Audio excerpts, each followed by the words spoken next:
Na začiatku človek tak nejak cíti, alebo ja aspoň, že strašne to chcem robiť, strašne ma to baví, ale keď človek príde pre tých ľudí, tak je to, že cíti proste tú zodpovednosť trému, nechce sa pomýliť, neurobi chybu, tak sa na to strašne sústredí, ale ono sa treba uvoľniť a radšej urobiť aj trošku chybu.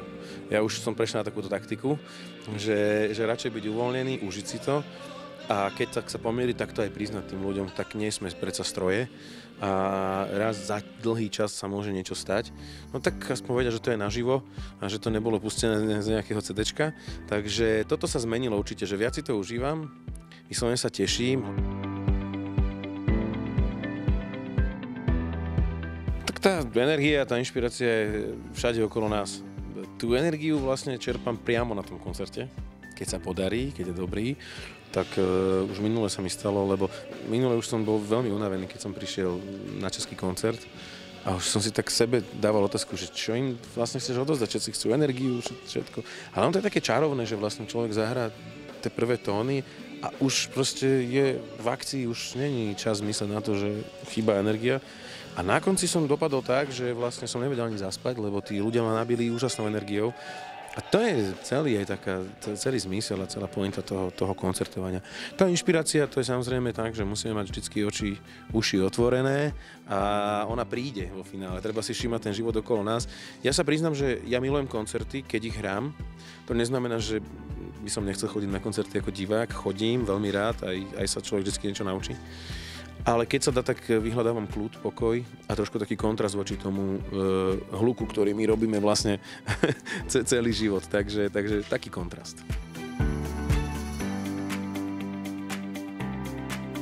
Tak ono to je tak, že ten život píše príbehy a keď mu načúvame, tak nám ponúka vlastne aj vyslovene tieto veci. Takže ono to je tak, že každá pesnička sa určite viaže k niečomu, tak pre mňa tá prelomová je Neľutujem, ktorá je vyslovene úprimným význaním. Vtedy ešte pre moju priateľku, dneska pre moju manželku. A vtedy som bol zamilovaný, šťastný, tak som takú pesničku napísal.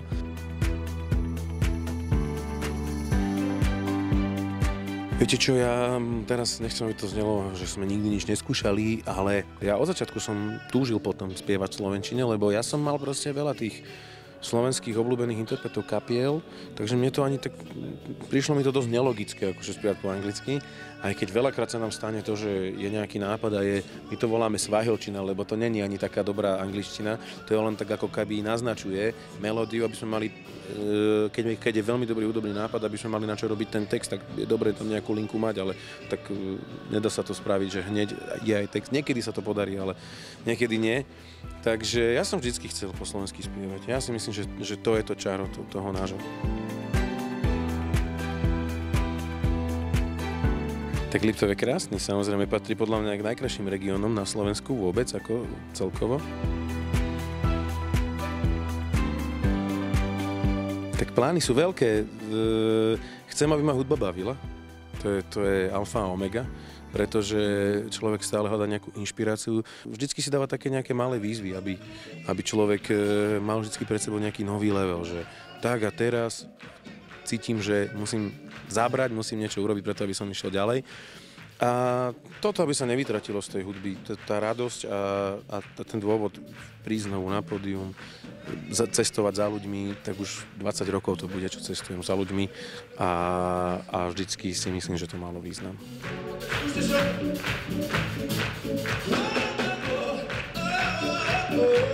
Whoa!